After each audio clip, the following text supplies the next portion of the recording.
Hey everybody, welcome to Beauty at Work. We are in between seasons at the moment, so in the meantime, I want to share with you a series of panel discussions from a symposium that we organized in Montreal in October 2025. This event was the launch of a new international research project called Can Beauty Save the World? The project is funded by the John Templeton Foundation. The panels feature discussions between philosophers, historians, musicologists, neuroscientists, social scientists, religious studies scholars, and practitioners from a variety of domains, exploring the meaning and power of beauty in a secular age. I hope you enjoy this discussion. Good morning and welcome everyone to Montreal, to McGill, and to this inaugural symposium. The School of Religious Studies is honored to help in hosting this first gathering of the broader Can Beauty Save the World project. It's an initiative that's seeking to redefine beauty, not only as ornament or an escape, but as an existential resource in our secular world, and explores how music, art, ritual, poetry, story can open up new pathways for meaning and renewal across disciplines and traditions.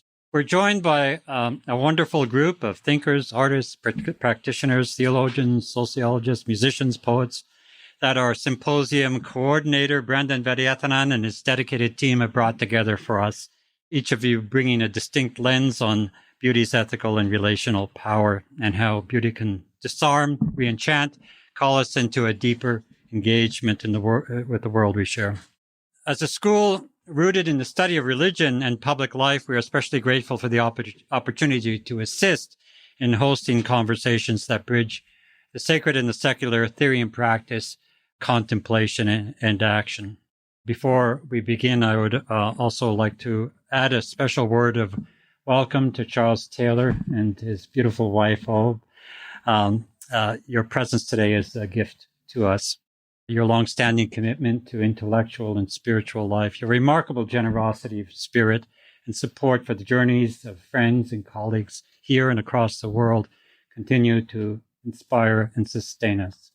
Thank you to our speakers, to Professor Vaidyanathan and his team, and each one of you for being here, and for Thompson House for hosting us. We hope that this gathering will catalyze new research, new friendships, and new languages for the years ahead. And may this exchange open new ways of seeing and being moved by beauty. Thank you.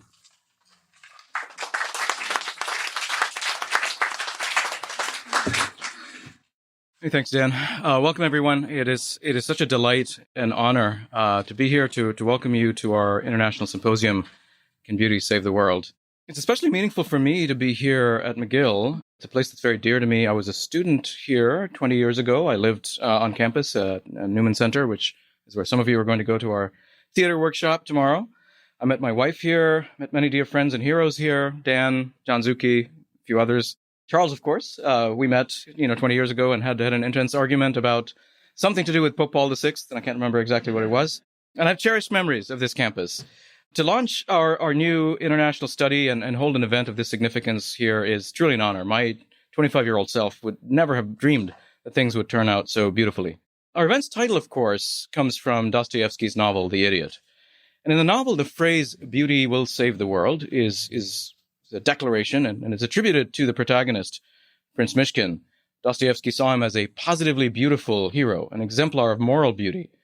But in the novel, Myshkin never directly utters the line himself. It is a tribute to him, first by a nihilist who mocks him, later by another character who scolds him for talking about beauty in this way. And the prince offers no defense or explanation. He leaves the meaning deliberately open, it seems. And by phrasing our theme as a question, can beauty save the world? We're not echoing the cynicism of Dostoevsky's nihilist, nor are we making a rhetorical claim.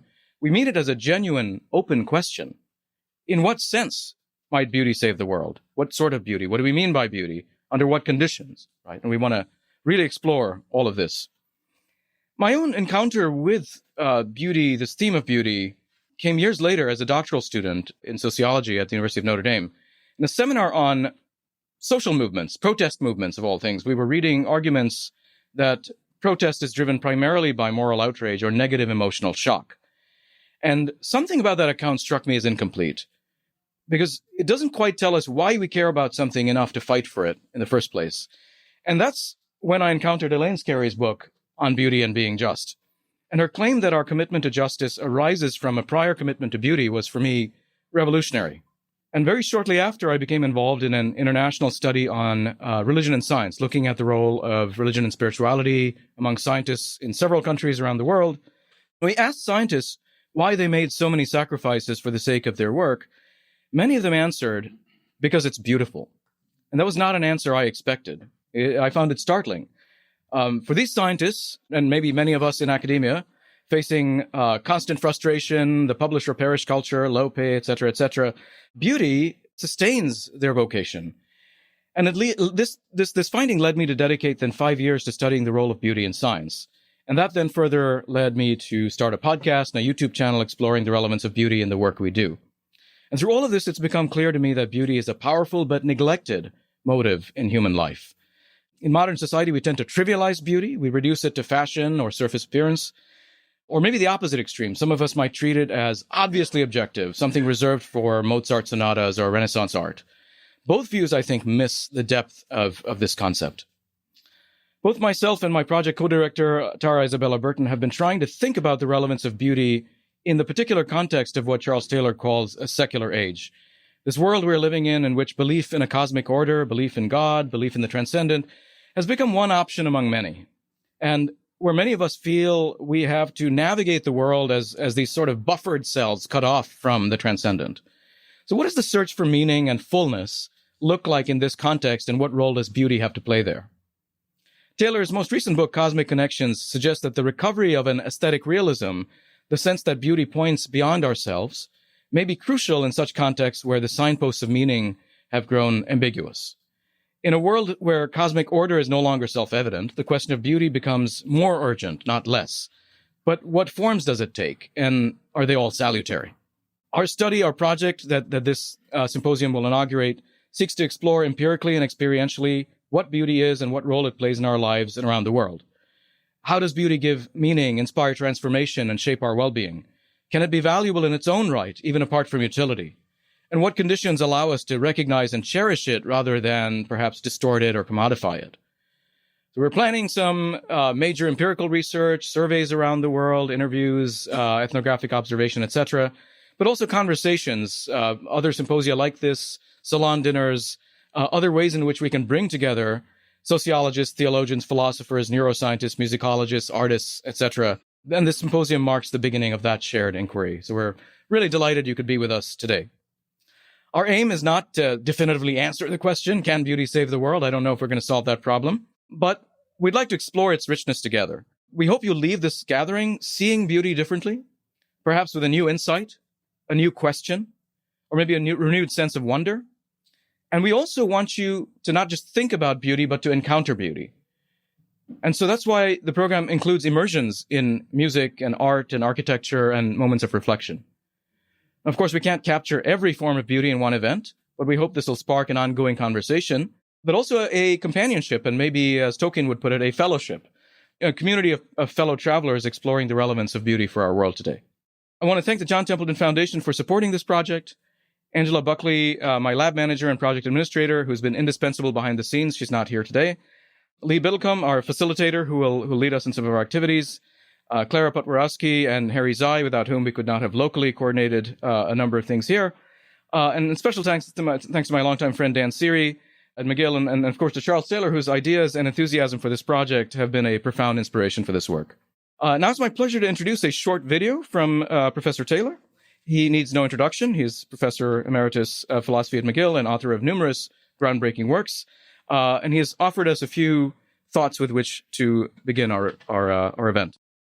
I'm very glad to be able to discuss this issue with all of you, because the deepest issues are around things like what do we mean by beauty, and the relations of that to truth and to very deep insights into the nature of truth.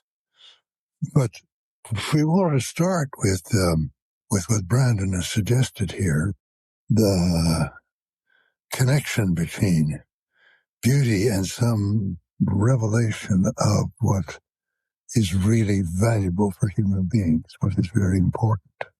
There's a way in which beauty can reveal truths, and the truths themselves are very hard to work out in other media. I mean, in a sense, we have, well, this famous line that beauty is truth and truth beauty. This is all you know and all you need to know. Maybe we don't really need to know it, but I think it helps to try to work it out. And what we managed to get captured in some ways is the way in which, well, truth and beauty connect. Our being moved by beauty pushes us on to try to say why we're moved by beauty.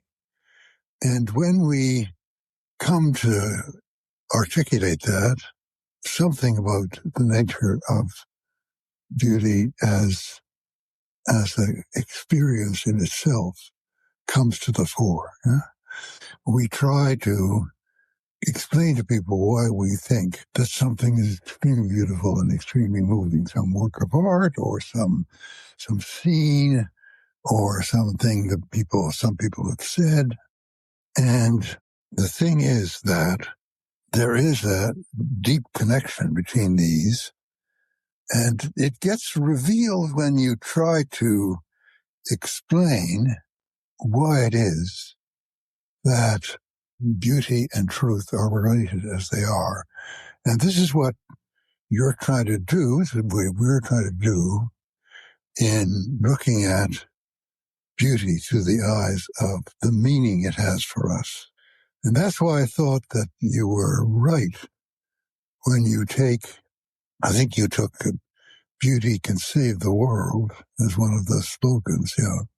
So when we say beauty can save the world, we're thinking of the way in which the powerful meaning that certain symbols have for us is unpacked or made sense of through the notion of beauty. They move us very powerfully in the forms in which they're captured as beauty. So we want to, I'm afraid it's a little bit circular, but circularity helps. It's circular because you want to say that the things that are deeply moving to us are deeply moving because they are examples of beauty. But we want to say that these examples of beauty serve as examples of beauty precisely because they show forth the deep meaning that comes when we try to capture the meaning of beauty through examples of beauty. So, and it's a bit disappointing for people who have kind of very tidy minds and they want to get a definition for the key concept here, beauty, which doesn't mention beauty and otherwise they say you're just going in circles. Well, yes and no. You're going in circles in the sense that you never get rid of the concept of beauty. You never define it in terms of something else, which doesn't itself need reference to beauty. But we understand what beauty is when we understand what moves us very deeply. And we understand what moves us very deeply when we understand that beauty has that power to invoke the most meaningful objects or the most meaningful things.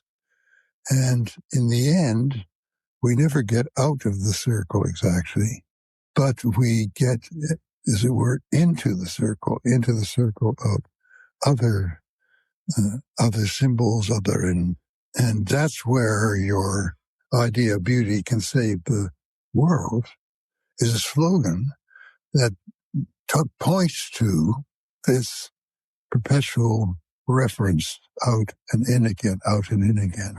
We're very moved by beauty, and we're very moved because if somebody asks us why, we explain by using concepts which are connected to that. That is very powerful meaning is carried to us. Well, why is this powerful meaning? Because it is precisely something that is beautiful. And okay, so that is something strangely circular here, but in going through the circle, we travel in a certain way from the experience of beauty to the way it's connected to meaning, because it articulates what moves us very deeply. So I'm very glad to be able to discuss this issue with all of you. There we go. Thank you, Charles. Those remarks were very helpful. Yeah. I want to now introduce the co-director on my project, Dr. Tara Isabella Burton, the author of several novels, Social Creature, The World Cannot Give, and Here in Avalon, as well as nonfiction books, Strange Rights, and Self-Made. She's currently working on a history of magic and modernity. Tara.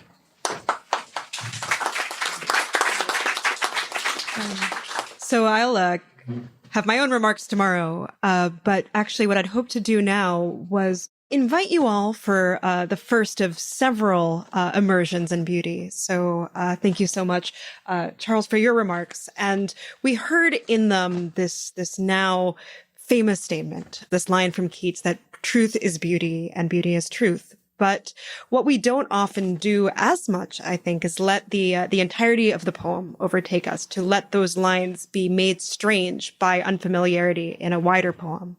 So if I might, yes, in the spirit of artistic sharing, kick us off by inviting you all to listen to Ode on a Grecian Urn in its entirety.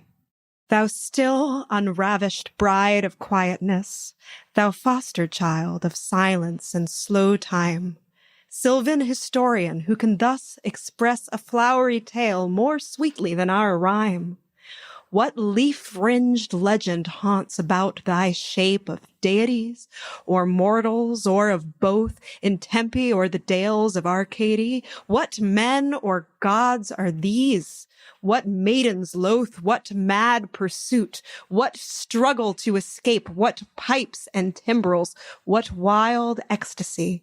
Heard melodies are sweet, but those unheard are sweeter. Therefore, ye soft pipes, play on, not to the sensual ear, but more endeared, pipe to the spirit ditties of no tone. Fair youth, beneath the trees thou canst not leave thy song, nor ever can those trees be bare. Bold lover, never, never canst thou kiss, though winning near the goal yet, do not grieve. She cannot fade, though thou hast not thy bliss. Forever wilt thou love, and she be fair. Happy, happy boughs that cannot shed your leaves, nor ever bid the spring adieu. And happy melodist, unwearied, forever piping songs forever new. More happy love, more happy, happy love. Forever warm and still to be enjoyed, forever panting and forever young. All breathing human passion, far above that leaves a heart high sorrowful and cloyed, a burning forehead and a parching tongue. Who are these coming to the sacrifice? To what green altar, O mysterious priest, leads thou that heifer lowing at the skies and all her silken flanks with garlands dress? What little town by river or seashore or mountain built with peaceful citadel is emptied of this folk, this pious morn? And little town, thy streets forevermore will silent be, and not a soul to tell why thou art desolate can e'er return. O Attic shape, fair attitude with breed of marble men and maidens overwrought, with forest branches and the trodden weed, thou silent form dost tease us out of thought as doth eternity. Cold pastoral, when old age shall this generation waste, thou shalt remain, in midst of other woe than ours, a friend to man, to whom thou say'st, beauty is truth, truth beauty, that is all ye know on earth, and all ye need to know. Thank you.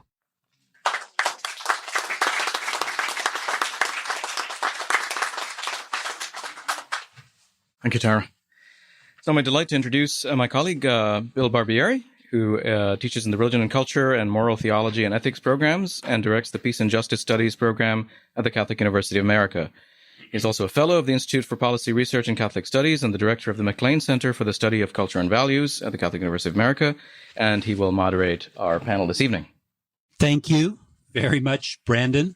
And warm thanks also to our hosts here at McGill and to the Templeton Foundation for this delightful opportunity to host to moderate our panel discussion this evening.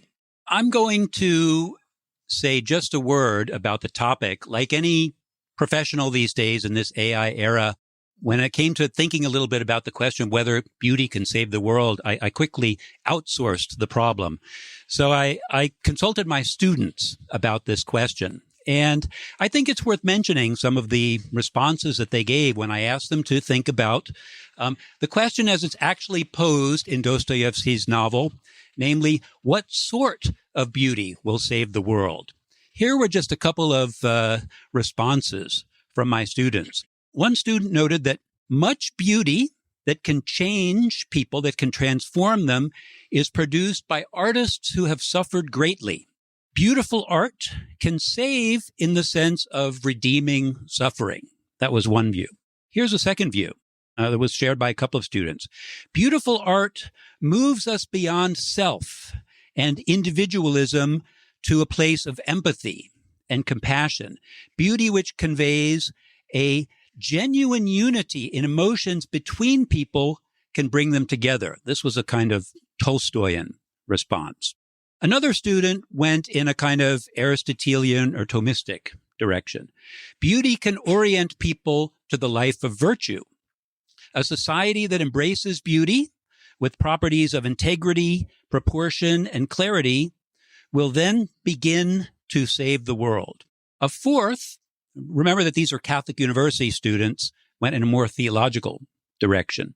Saving the world causes beauty.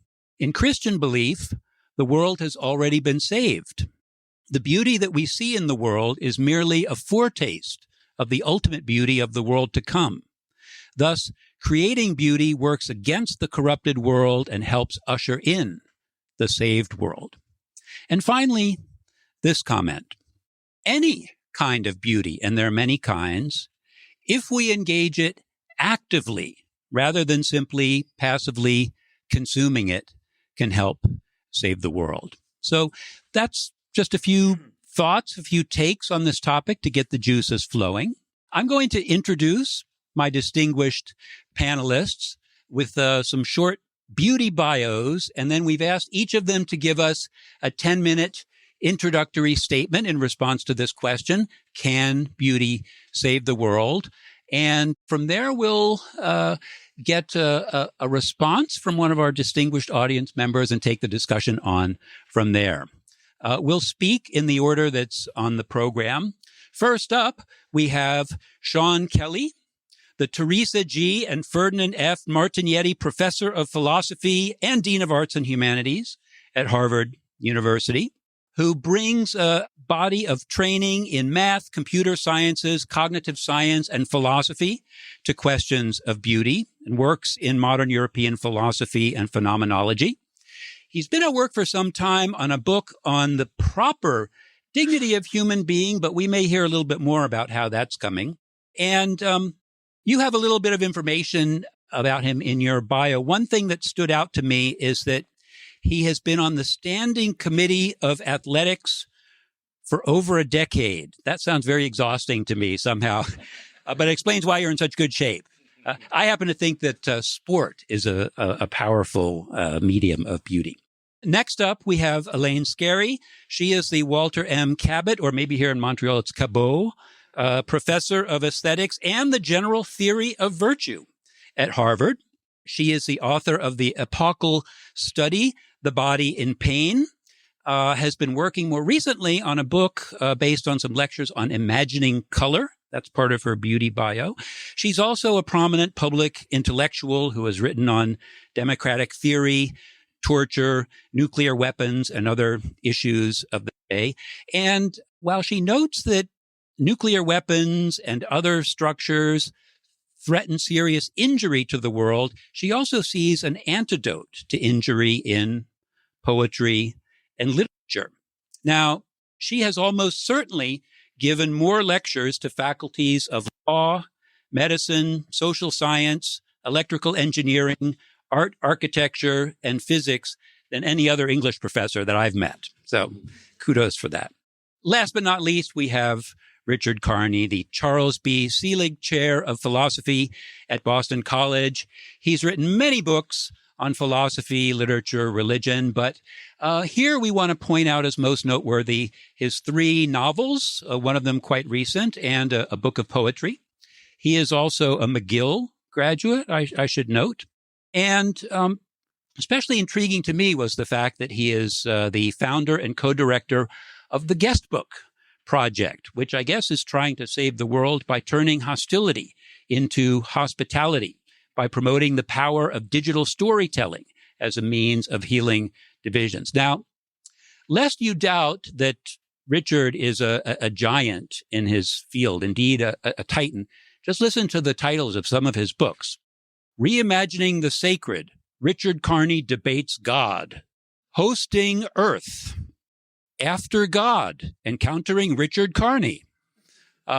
Now, I'm joking, but you've all truly made great contributions to the many fields, but the field that we're talking about today. So let's kick off our panel. Sean, we'll go to you for your remarks. Thank you so much for that kind introduction. Thank you to Brandon for organizing this event and to McGill for hosting it. It's great to see friends like Charles and Obe and so many others here. I'm very excited for this. So I'm here in my capacity as humble philosopher. And when Brandon asked me to think about this question a few months ago, I started wondering what kinds of things I could say. And into my head flashed a saying from one of my teachers at Berkeley many years ago, Hans Sluga, because philosophers are not the only people who think about this kind of issue. There's, various kinds of literary folks, ethicists, and intellectual historians who have an amazing grasp of the whole history of the question. And Hans Sluga was once sort of asked, what's the difference between an intellectual historian and a philosopher? And he said, oh, that's very easy. He said, intellectual historians read too much and think about it too little, and philosophers read too little and think about it too much. And I really, as I tried to think about this question, I found myself sort of becoming more and more a philosopher, because I thought there's a sentence before us, can beauty save the world? And there's at least 3 words that I don't understand in that question: beauty, save, and world. And I thought, well, beauty has a long history. Plato connects beauty with eros and with goodness, and in a certain way with truth. Dante connects beauty with love and with a certain kind of salvation. Kant connects beauty with judgment and kind of intersubjectivity. Each of these thinkers has something very different to say about it. So I'm not even sure what we're talking about yet. And I want to try to make a proposal, not about what beauty is, but what I think any account of beauty has to accept about it. And I'll say it briefly and then I'll come back to it. I think that beauty, whatever else you say about it, moves us out beyond ourselves. The experience of the beautiful is what moves us out beyond ourselves. And it might do that like Plato thinks, through sort of manifesting in us a kind of love for the beautiful thing. It might do that in many other ways, giving us a kind of disinterested pleasure in Kant, but it takes us out of ourselves. And I think that's going to be important. I also didn't really understand what the world is that gets changed in this question or saved, because for Dante, in a certain way, the world, if beauty can save the world, it saves the world through saving his sort of private world. He is saved through the experience of his love of Beatrice and ultimately through gazing at the face of God. But we might be asking about not just the private world, but the public world. I think probably we are in many cases. So that became interesting to me. And then salvation. I wondered what salvation is in this context and what we need to be saved from. And it occurred to me that there may be many things that we need to be saved from, but in the public world now, I think I'm interested in 2 sort of factors, phenomena that I think characterize the public world. One is what the 19th century Danish philosopher Kierkegaard calls the leveling of all meaningful differences. It feels to me that, and I think that's part of one of the kinds of things that Charles Taylor talks about in his big book, The Secular Age, that there's a kind of leveling of values or distinctions among things that might otherwise be meaningful differentially. And the second thing that it occurs to me, especially now living in the U.S., that characterizes the public world that we live in is a kind of discord, an inability for people to gather or come together across difference and in connection with one another. So I'm going to try to say something about beauty, saving that aspect of the world, those two aspects of the world that we live in. As I thought more about this sentence, I realized that there's a fourth word in there that I'm not sure I understand. It's the word can. It's so short. It seems so simple. But when I thought about it, I thought, well, that usually means, is it possible that? And a lot of times philosophers think that for something to be possible, we ought to be able to conceive it. In fact, some philosophers argue that something is possible just in case we can conceive it. And it feels to me like that's too low a bar. I mean, people can conceive all sorts of things. I believe that Ronald Reagan sort of thought or conceived of the idea that nuclear weapons could save the world through mutual assured destruction. So it felt to me like that was a very low bar. I think we can conceive it. The question for me is bigger, I think, but I'm not sure entirely how to characterize it.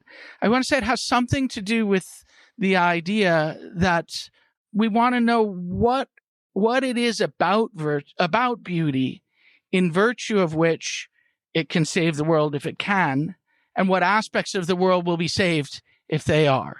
So it's not as pithy as can beauty save the world. It wouldn't make a very good conference title, but that's the way that I want to think about this question. And so, because I only have 10 minutes, I just want to make 2 points about it. The first is that I think that there's an aspect of beauty that almost everyone who thinks about what beauty is will agree is an aspect of it, that will allow us to address the leveling aspect of the world that we live in. And the second is that I want to say there's an aspect of beauty that I think everyone will agree is an aspect of beauty, but maybe not, that will allow us to address the discord part of it. So first, the leveling part. This has to do with the fact that the experience of something beautiful takes you out of yourself. And by that, I mean something like this. If I hear a song that I think is played beautifully or is a beautiful song, it doesn't feel as though I'm in control of that judgment that I'm making about it. It feels as though in some sense, the judgment is given to me, or it's sort of maybe even forced upon me. I feel as though if I'm experiencing it in the way I am, I can't but sort of accept it as beautiful. So it's the givenness of the experience of the beautiful that I think is an aspect of the way we're taken out of ourselves when we're confronted by it. And I think that if you think of a philosopher like Kierkegaard, who talks about love, but in the context of beauty, Kierkegaard, I think, has really interesting things to say about the fact that in a world in which you experience there to be no difference among all the distinctions that there are, nothing is any more valuable than anything else, that when you fall in love, or when you're confronted with someone about whom you can't but say, that's a beautiful person, or a beautiful scene, or a beautiful sound, when you experience it that way, it immediately generates a distinction that other things have to organize themselves around. In the really extreme case that Kierkegaard wants to talk about, if you end up having a defining commitment to the object of your love, then the whole world, all the meaningful differences in the world come to be organized around the the sort of immeasurable value of the object of your defining commitment. And that's a way in which, in its givenness, the beautiful can allow us to resist the leveling of the world that I think many of us recognize. The second thing I'm really interested in is the question of how beauty can help us resist the extreme kind of discord that I think characterizes the world that we live in. And here I want to go to a philosopher I'm much less used to going to, especially in this context, and that's Kant. And I want to think about what Kant has to say about the nature of the beautiful, not because I want to embrace his whole aesthetic sort of third critique, his whole theory of aesthetics, but because I think there are two aspects of his analysis that are worth holding on to or grabbing. And then I'm really interested in what another philosopher, Hannah Arendt, does with them. So the aspects of Kant's account of beauty in the third critique, of aesthetic judgment in the third critique, that I'm interested in are two. One of them has to do with the fact that when you experience something to be beautiful, there's nothing in virtue of which you can say it's right to judge that the thing is beautiful. There's no rational ground for the judgment that this thing is beautiful. Just about done. There's no rational ground for the judgment that this thing is beautiful. Kant spells that out by saying that aesthetic judgments are somehow non-conceptual. But the important thing for me is that if I experience, I'm just going to give my example, Vikingur Olafsson. I don't know if you've ever heard him play. He's an Icelandic pianist. When I experience him playing Bach, it feels as though I can't but recognize the beauty of what he's playing, but I also can't give a rational justification of the claim that it's beautiful. That's one thing that I think is interesting. And the second thing that I think is interesting is that nevertheless, even though I can't give a rational justification for it, I feel as though everybody else ought to recognize it. In fact, there's a kind of claim to universal validity. If you don't recognize this, then I feel like I have to talk with you and say something about what it is in virtue of which I'm experiencing it. Now, I can't, the way I am. Now, I can't give a rational justification for it. I can't give an argument that will convince you by sort of its logical form. But I have to do something else. I have to have a different kind of conversation with you. And that different kind of conversation, I think, is the kind of conversation that we have to have with people who hold different kinds of politics than ours. Because political judgments, and this is the way Hannah Arendt takes up the third critique, she says it's really the ground for a right kind of democratic politics. The judgments, political judgments that we make seem to come to us with the same kind of force that aesthetic judgments do. But like aesthetic judgments, they don't have a rational ground. And in most cases, we can't give a rational argument that will necessarily convince someone who's following it. And yet we feel as though others ought to believe them. So what kind of conversation do we have with someone who doesn't believe that the political judgment that I've got, or the judgment that something is beautiful that I'm inclined to make? Well, what kind of conversation do I have with someone who doesn't agree to that already? It's a very complicated and nuanced and interesting kind of conversation. And I think if we explore the sort of landscape of that kind of conversation, I think it's possible that we'll have some tools for relieving the kind of discord that I think characterizes the world. And that would be a kind of salvation of it. Thank you. Very good.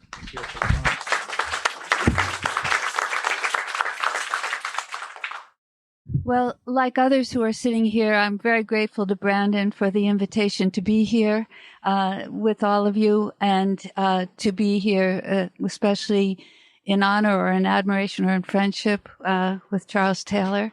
And I'm now divided between wanting to just respond to Sean, both in parts I agree with him, in parts in which I want to contest some of the things he said. But I'm just going to go straight ahead and with a kind of set piece and say why it is that I feel absolutely convinced that beauty does press us towards justice. And I start with the fact that beauty and justice in English share a synonym, which is the word fair, so that we speak of fair faces, fair vistas, fair skies on the aesthetic side, but we also talk about fair arrangements and fair playing fields on the justice side. And in fact, etymologically, it's the word in the sphere of justice is derived from the aesthetic sphere. The other word they share is the word injury.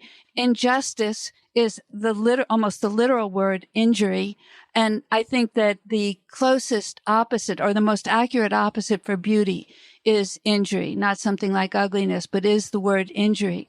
So just to give a brief sketch of this, and then I'll try and just give a concrete instances of why we shouldn't take this lightly. So there are different things that we mean by beauty. One is the attributes of the beautiful object. And those objects may be symmetry, or it might be vivacity or aliveness, or it might be color, or it might be organic unity. And each of those anticipates and helps bring into being the equivalent in the realm of justice, where it's much harder to bring it into being. So a major example for me is symmetry, because symmetry is there in mathematical equations, which are always held to be beautiful, in children's faces, in butterfly wings, in plant structures, and on and on and on in many, many aspects of the physical universe, whether terrestrial or extraterrestrial. And in the realm of justice, again, symmetry is absolutely crucial. So a major example is the Rawls definition of fairness requiring a symmetry in all our relations with one another. But you can take any definition of political justice, and it will involve the principle of symmetry, that there must be a symmetry, a balance between crimes and punishments, between work and wages, between men and women, et cetera, and on and on. Now, the second way in which beauty can be understood, and this was present in Charles Taylor's talk at the beginning, and also in some of the things Sean was saying, and as well as in the student responses that Bill mentioned, that beauty can describe the, incredible impact it has on the perceiver. And there again, I think we can see how it leads to justice. For me, the best formulation of this came with two mid-20th century philosophers, Iris Murdoch and Simone Weil, who talk about the fact that when you come into the presence of a beautiful thing, a beautiful sky, or a beautiful person, you undergo an unselfing. You undergo a radical decentering, which is almost what Sean was saying about moving out of yourself. It's a slightly different formulation that emphasizes the fact that one can actually take pleasure in the fact that you've just been pushed to the sidelines, that you're lateral. And lots of things push you to the sidelines and make you lateral, but they don't usually make you happy. And in this case, they do. And it's a kind of prelude to justice. And we can hear that in many other people's description of the impact of them of beautiful persons or things. And I'll maybe have a chance to give some other examples later. The third way in which we talk about beauty is, again, the impact on the perceiver, but the more long-term impact, which is, again, by many, many people reported to be the wish to create. Beauty makes people want to do something beautiful, makes them want to create. Wittgenstein says, when I see a beautiful boy, a beautiful flower, a beautiful cathedral, when the eye sees something beautiful, the hand wants to draw it. And, Hume says anything which puts us in touch with our capacity for creation is itself a good. We don't need creation to bring about beauty in the world. Often beauty is brought about by acts of creation, but it's also naturally occurring. Justice is not naturally occurring. It's never naturally occurring. It always requires work. It always requires creation. So anything which puts us in touch with that is a benefit. So that's a kind of sketch, and it sounds abstract, and I can come back and elaborate more. But I just want to also mention some very concrete things where we see beauty at work. In 1984, a physician in Sweden did research on the patients recovering from operations, from surgery, and found that those in rooms that looked out on trees recovered much more quickly than those whose rooms looked out on brick walls. And In the interim, there have been hundreds of studies to test this. In 2012, that article was, by the way, published in Science, a leading science magazine.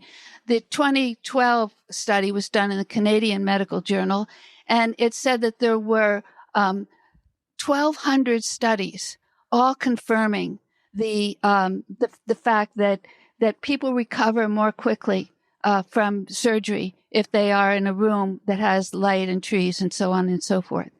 And this led to this incredible emphasis on beautiful hospitals. In fact, if you put in beauty of hospitals into your computer, you will come up with dozens of articles in architecture magazines, medical magazines, and ordinary public magazines like Time magazine, saying things like 25 most beautiful hospitals in the world, 10 most beautiful hospitals in Massachusetts, etc. And the hospitals themselves, once they're so nominated, write to everyone in their community, telling them that they're so nominated. And to me, this at first seemed a tiny bit startling. All these medical people are getting in this beauty contest. But when you recognize that the health of their patients and that this matters to them, you can see why architects would put so much emphasis. And some of these buildings are truly extraordinary. Does this also affect psychic health? Well, I think part of the reason it affects physical health is because it does affect psychic health. But we don't have to deduce this because people in Sweden are applying this to prisons to make beautiful prisons to see if that helps prisoners to reach a new place in themselves. And so the prison cells have beautiful windows, window light and space and so forth. And I think we can set forth the American model as a true demonstration of the antithesis to that, where prisons are really terribly, first and foremost, just ugly in every way.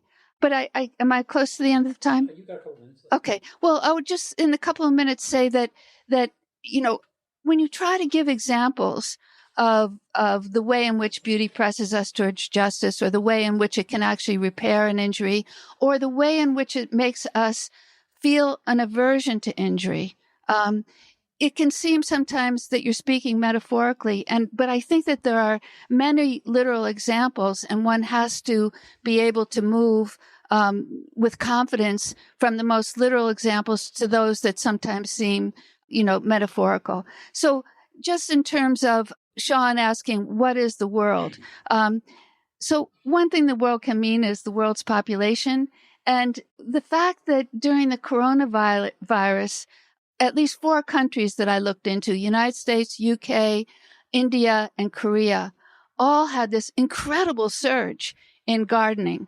I mean, it was, I can't recite all the figures, but for example, in Korea, what's called the retail share in general went up 1%, but in gardening market, it went up 18%. One seed company in UK talked about a 20-fold multiplication just in the first month of the COVID and so forth. And people who didn't have space created space in balconies and tiny little corners. I don't know if you would consider this an example of literal or symbolic, but news coverage of the forms of the vaccine that involved mRNA research kept using the word beautiful, a beautiful discovery, a beautiful piece of research, and confirming what the fact that, as Brandon mentioned, that while humanists were abandoning and treating beauty as a taboo topic, mathematicians, physicists, chemists never turned their back on it for 1 minute. They talked all the time about the beauty of scientific discovery.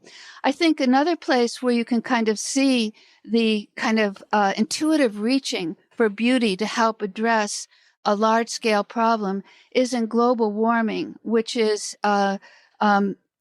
journals as different as National Geographic, Wired magazine, and the NASA website all addressed the global warming with many, many articles about beautiful Earth. And the NASA website, I think, probably still has up. It's part of its website that is called Beautiful Earth. something that I work on, the nuclear annihilation, which is, I hope you're all aware, an extraordinarily real problem. Thomas Countryman says global warming may do in our civilization in the next 70 years, and nuclear weapons may do it in the next 70 minutes. It's something we should all be addressing. I don't think beauty has yet been used to address that, but perhaps it will. Thank you. All right.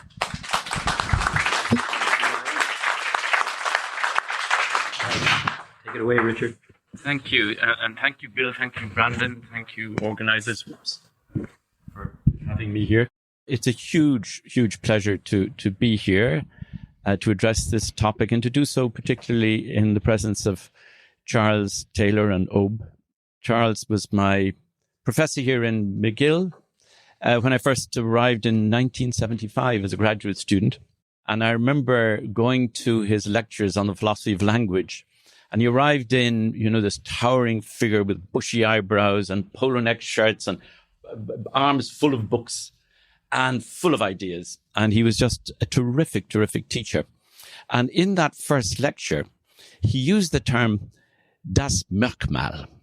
And he said, this is what Herder, described as the feature of a thing, the ontological, individual, unique, special quality of a thing that language at its best and its most beautiful captures.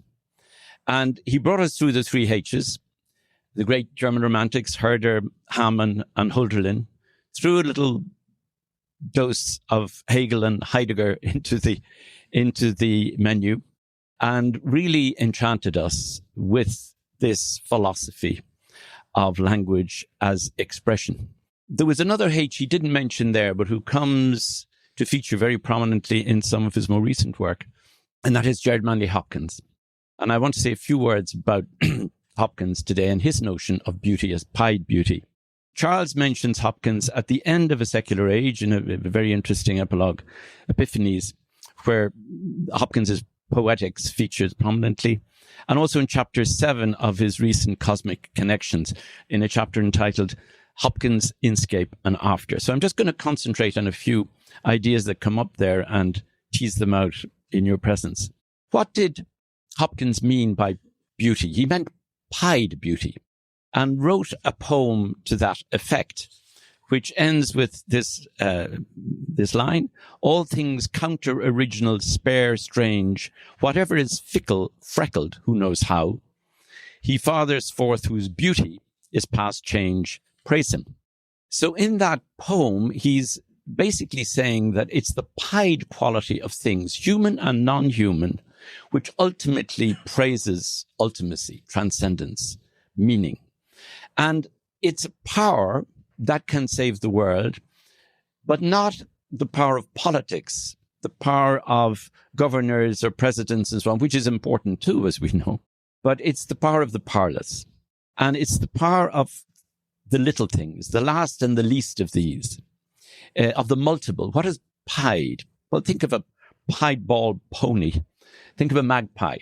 Hopkins instances in the poem the little moles on the backs of a speckled trout. He talks of brindled cows. What is freckled? But it's multiple. It's difference. It's all that, in John's words, cannot be leveled.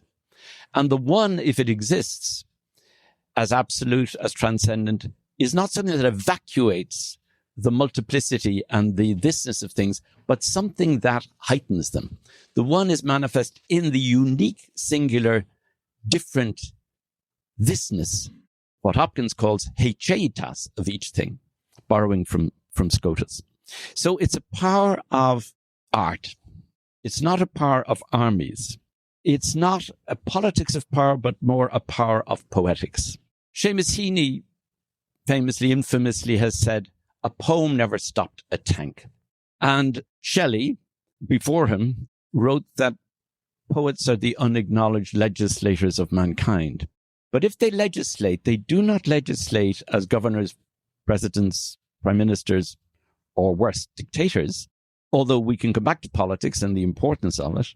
But it's another kind of education, i.e. of our deepest sensibility. as we quest for the deep meanings of transcendence, ultimacy, and alterity. In that hermeneutic circle that Charles described so well in that opening video, where the meaning of truth and the power of beauty circle each other.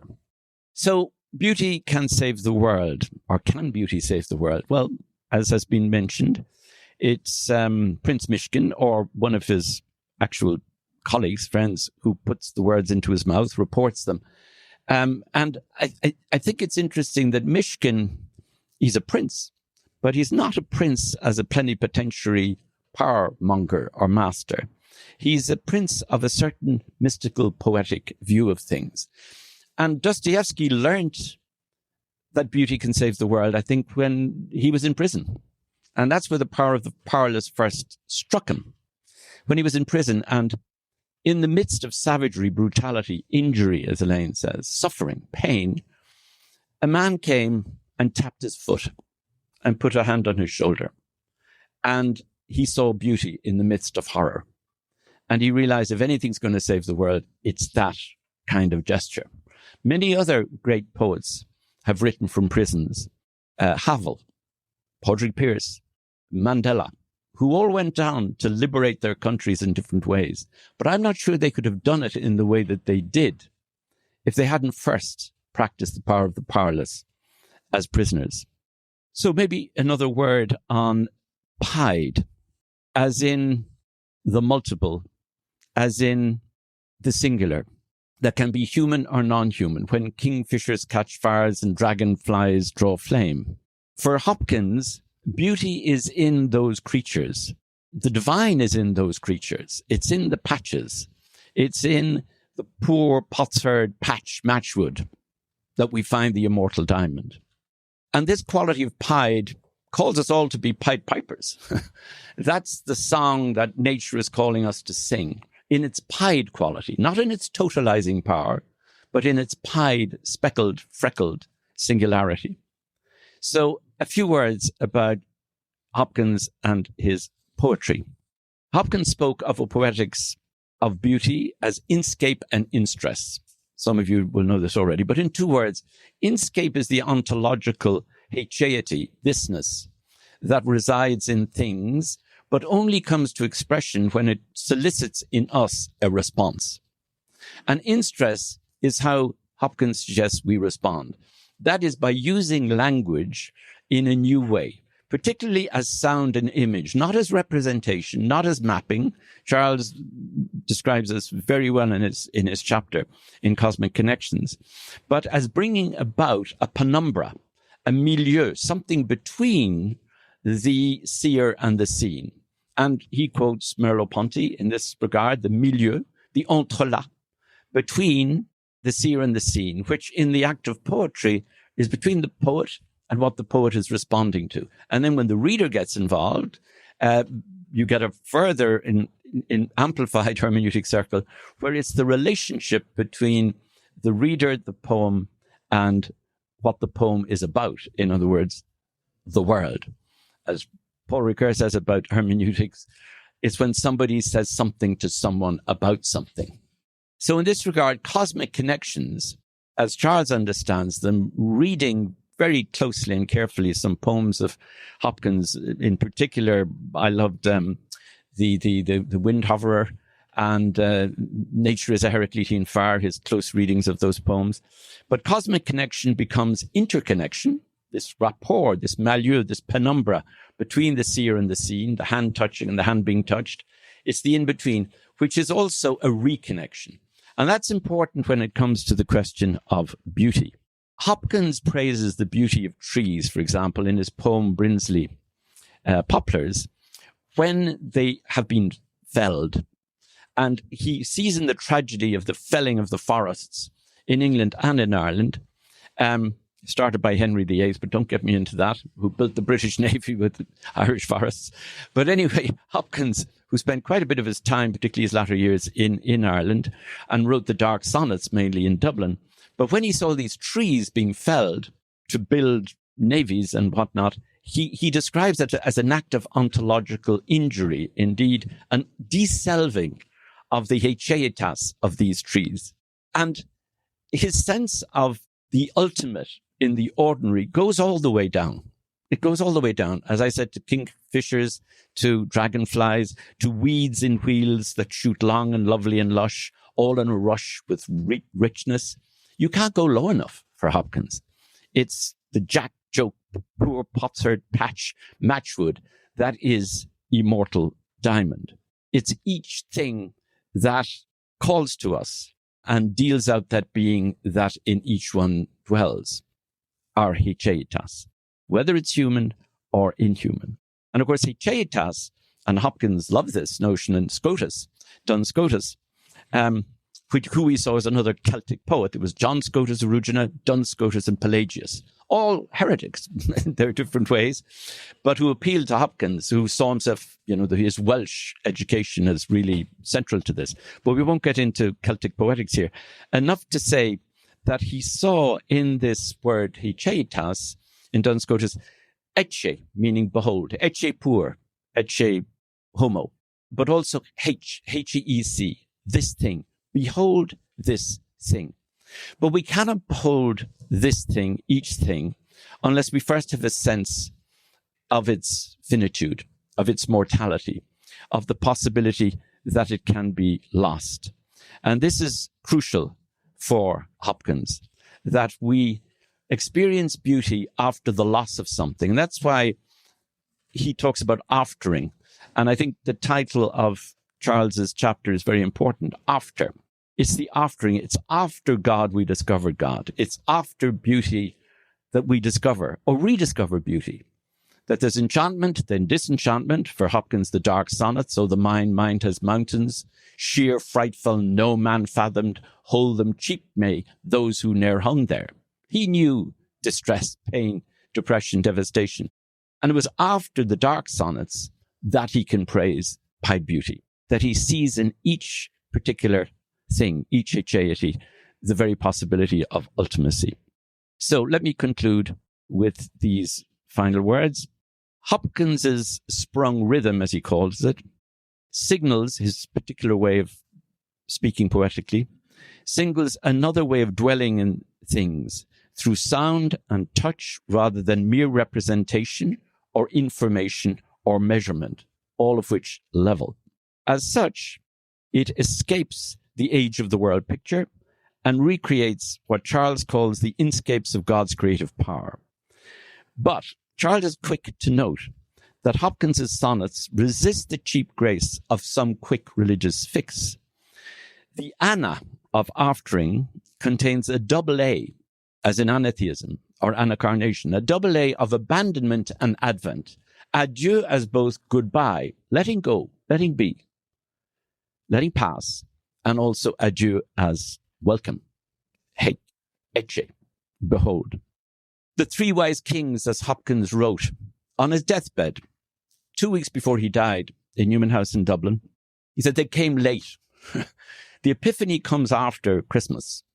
It comes late, it comes after, and it's through and in the act of aftering that beauty is retrieved, rediscovered, and the world can be potentially re-enchanted. So a certain sense of distance and delay is intrinsic to our mortal experience of beauty. It's often in the lowest and least and last of these that beauty can save the world. Let me leave the last words to Hopkins, the last lines of his poem, That Nature is a Heraclitean Fire, quoted and analyzed beautifully by Charles in his last book, Cosmic Connections. This jack joke, poor potsherd, patch, matchwood, immortal diamond is immortal diamond. Thank you.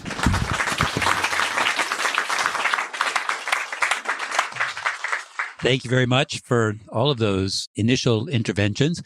And now, Charles, we talked a little bit about getting a response from you. Can I offer you the microphone? Would you like to respond to the... Well... No, I'm just astounded at the enormous richness of the different communications here. It's just something absolutely extraordinary. And I have to say that I didn't expect when I espoused this cause of beauty can save the world. I didn't suspect all the different ways in which this could be true, and the depth of certain of the readings here. I think the reading of Hopkins. There's something else that I find very special and extraordinary about beauty, about the idea of beauty, that when you want to try to define it, pin it down, and I think this discussion has just intensified that feeling, but when you want to pin it down, it really resists you, it's not quite clear. You think I can nail it down with a certain other word or set of words, and you find that exactly that attempt to nail it down makes it move away. So you have this sense of beauty. Well, let's try to get clear exactly what it means. And in fact, it immediately presents another side to it. When you try to, because it has this characteristic of always jumping to another. What's the word I'm looking for? I'll think about it in the next 2 or 3 minutes, I hope. But it swings to another level, another epicenter. So even when you want to get the single definition, I mean, Hopkins is a good example, but I had other examples in mind that when you try to pin it down, say beauty is truth, truth, beauty. Right? Well, yes, because irresistibly, beauty comes across as something very important. It's not just like any other object that you lost your dollar bill and you find it again and wow. But it's not, it redefines itself. And you can see that this is so true about beauty and truth that you can't, the very attempt to define them in a single word produces something different. So we have beauty and truth. We have what can introduce us into a very much more profound relation with the world around us and the objects. But what is that exactly? And you find that beauty and truth, beauty and the absorbing, beauty and what really moves us, brings about a situation in which the definitions are always plural and refer to each other. And if you take the beauty and truth case, it's obviously so. I mean, I'm thinking of you attempt to define what is really moving in a poem, and you will come up with the idea of its beauty, but right away, the truth of that beauty, something that strikes you. So you'd have to have a double definition. Even to get a single definition, you have to have a double definition. And there's no other concept that I can think of that imposes this plurality on you, right? And yeah, that is what strikes me from the very beginning.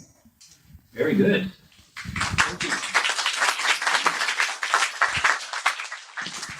Well, we want to keep the ball rolling, and we'll come back to you, Sean, for any responses to your colleagues.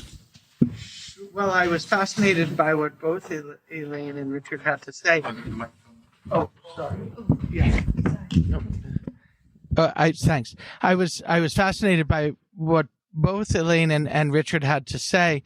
One of the things that Elaine said, I've been thinking about ever since, and it had to do with the possible difference between the description of beauty, a kind of, sort of abstract description of beauty that could be filled in a lot of ways, that whatever else you say about it, sort of the encounter with the beautiful takes you outside of yourself. And you offered the description from Iris Murdoch and Simone Weil that the encounter with beauty decenters you. And I found that sort of the connection, the relation between those two interesting. And what you said about it is that decentering adds something to transcendence. What it adds is that somehow you're not just put to the side, but you're kind of happy to be put to the side. Yeah. And I think that I found that really interesting. And I wondered whether it's true about the forms of transcendence that I was thinking about also. Like, this is just really me confessing that I don't know what the relation between these two things is. So if you could say a little bit more about how you see them as different, I think that would be super. So decentering and transcendence, those two. Yes. Okay. Yeah. I have to think about decentering in relation to transcendence, but I think that the key is the one you stressed, the fact that there's pleasure in it. I sometimes use the term opiated adjacency because there's lots of things that make you feel lateral, lots of things that make you feel acute pleasure. Almost never are they happening at the same time. And here they are. And I think that, maybe you could just say it's a first step to transcendence or a first step to being fair, to take a step back from yourself. One of the poems Charles analyzes is Tintern Abbey by Wordsworth. And in that, he asks the question, what is the impact on me of the beautiful forms of Tintern Abbey, an abbey that's in ruins? And he says, it hasn't been to me as though I'm blind. These beauteous forms have not been to me as is a landscape to a blind man's eye. And then he goes on in a long number of lines to describe what it is. And he says that what it results in is these little unremembered acts of kindness and of love. These little unremembered acts of kindness and of love. And I can't remember if I mentioned the experiments done at Berkeley. I think I did, with the experimenter who asks one group of people to look up into a canopy of trees and another group to look at a wall. And then the experimenter's assistant pretends to stumble and drop a box of pencils. And those who have been looking up in the canopy of trees are more eager to get down on the ground and help pick up the pencils. In this kind of awkward stumbling act. He also, this is someone named Paul Piff, I think. He also has people draw pictures of themselves in a world, and those who have been looking up in the trees have a smaller representation of themselves. So it may not be the same as transcendence, but it is making you eligible for transcendence, I think, is one way of saying it. Yeah, thank you. And just to add a word to that, maybe connect it with what Charles said in his response. So beauty provokes and invokes plurality. It also demands plurality, a plurality of interpretation. I think of what Stanislas Breton beautifully said, again, interpreting the Scotus notion of beauty, but he says, l'innommable, because hechetas is unnameable, indecipherable. Like beauty, you can't get it. It's incomparable. You can't compare it to anything. There's no common measurement of each unique thing. L'innommable et l'omninommable. And the omninameability of the ultimate means that nothing is excluded, human or non-human. And that's where I think there's a door opening to ecological conversion and how important that is for us today. And obviously, with the climate emergency facing us all. And it's interesting that Charles ends his analysis of Hopkins with nature is a Heraclitean farm. It's nature that proposes everything that is potsherd and patched and matchwood, and demands that it be, and commands and solicits us to respond to it. And I think that then links with what you were saying about decentering, because we're not masters and possessors of nature. Descartes and Bacon got that wrong.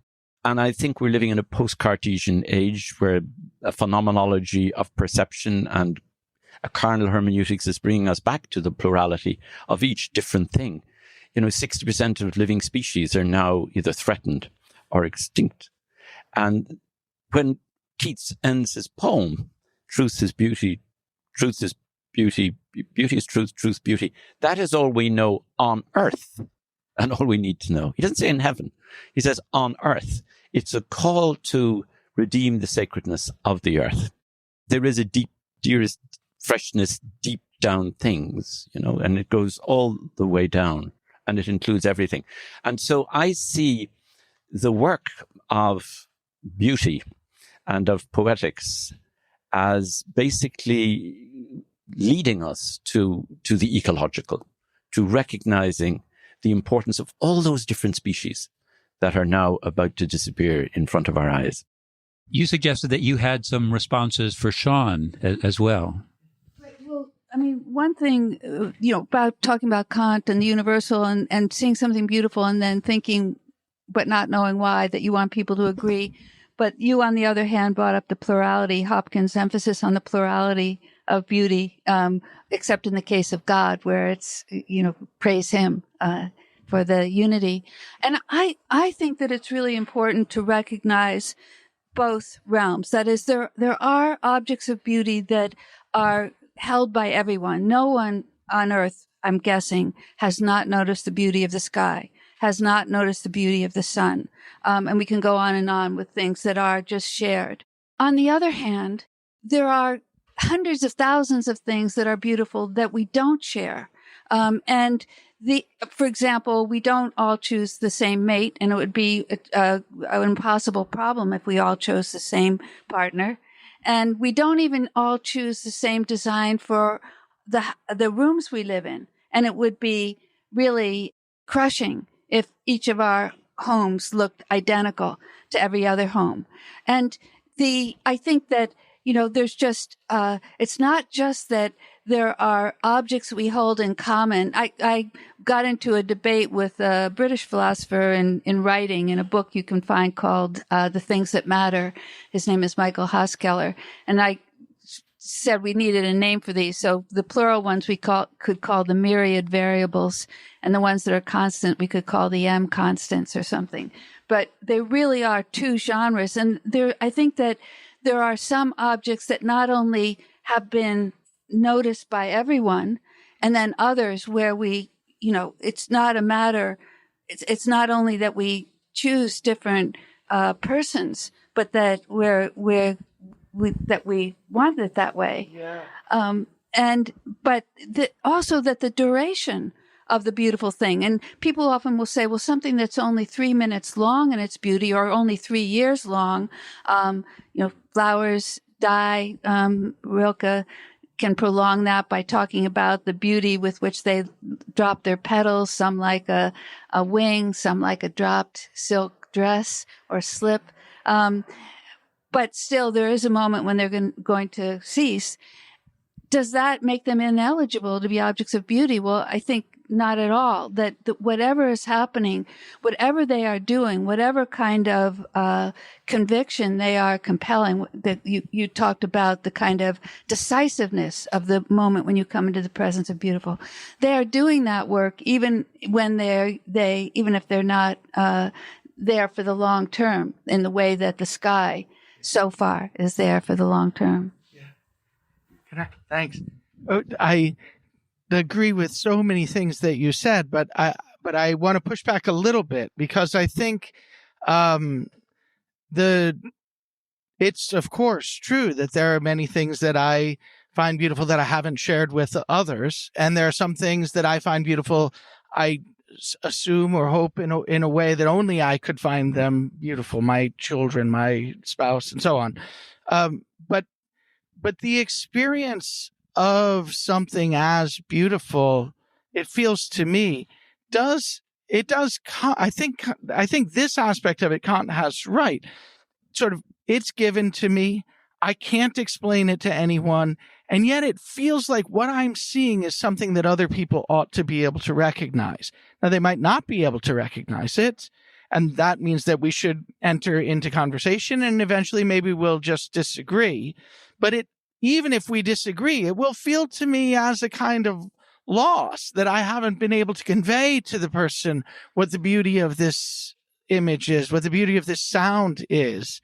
And that's, I feel like that's more about what the beautiful does to me, what it sort of invokes in me, this need to communicate about the beauty, even though my communications will always be inadequate, because there's a kind of hexaity to the beauty of the thing, a thisness, an incapacity to bring it under a concept that, by virtue of which I could share what it is. So I feel like that's the thing that I find so interesting about beauty, is that it demands a kind of communication with others. It's a kind of communal, it aims always at the desire for intersubjectivity or communality or something. It aims to bring us together around it, even if it doesn't manage to. Maybe that's not the way you see it. Well, just given the number of beautiful things in the world, and Bill was kind enough to mention that I was finishing a project, some lectures I gave now many years ago in Cambridge on imagining color. And one of the interesting things about color is that, as John Dewey points out, that it takes a small child many months of working to be able to reliably identify something as pink or blue. And yet, by the time we're adults, the average person, Dewey doesn't say this, but neuroscientists now say we can all see at least 26,000 different colors. And if you include gray tones, it goes up to 1 million. I think something like that happens with beauty, that when you're a child, the number of things that you're really stopping and being struck by is small. And the more years you spend on Earth, the more the number of things is, in the thousands. And but you're not, the feeling you have of wanting to negotiate or talk about people is really not with all those, not with every time a leaf stops you on the way you're walking into school, or, I feel like when that happens, sorry, Richard wants to get in too, but when that happens, I feel like I want to remember that so I can go home and tell someone about it. Yeah, it comes with this need to communicate about it. Richard, you want to dive in? Yeah. I think that beauty actually is beautiful precisely because it tries to bring together what seems to be opposed, namely the universal and the particular. And the universal, as Kant rightly said, and you've been discussing that, says it's universally communicable and shareable. And that's aesthetic reflective judgment, which Hannah Arendt says is the basis of a very good politics, aesthetic reflective judgment. So there is this call for the universal in the beautiful, and Kant is right about that. And then there is also in beauty a recognition that it's communicable, yes, but also incommunicable. And beauty has this double fidelity. And the incommunicable is that radical difference of each created thing that cannot be translated into a universal sameness. And I think it's in the tension between the two. And if you think of, I don't want to bring everything back to Hopkins again, but just to take his example, he wrote with sprung rhythm, which was a new way of using syntax and grammar and semantics. And practically nobody understood him. He wasn't published during his lifetime, but he wanted to communicate. He wrote poetry. He didn't remain silent. And therefore, he left these poems behind, and thousands of people and, high school kids all over the world are reciting his poetry now. So there was a yearning for the universal sharing of his poetry, even though there was also a massive fidelity to the uniqueness of each thing. So La for him, which was God, was not incompatible with the unique unicity, H-A-H-E, of each individual thing. And that is also a contradiction, because usually you've got to choose between the one and the many. And Hopkins and Scotus are saying, and Kant too in his way, well, no, beauty actually is contradictory, and I contradict myself, so I contradict myself. That's what poets do. Believe it or not, we've reached the end of our appointed time, but we've hardly begun. the conversation. I think we should think of this as a kickoff. We already have double definitions of beauty and double fidelity of beauty and a number of other very intriguing concepts that have been unearthed. So I think we can continue the conversation. There's a reception now. Did you want to say a word? All right. Well, let's give a round of applause then to all of our panelists. Really wonderful. Yeah, thank you all. All right, folks, that's a wrap for this episode. If you enjoyed the episode, please share it with someone who would find it of interest. Also, please subscribe and leave us a review if you haven't already. Thanks, and see you next time.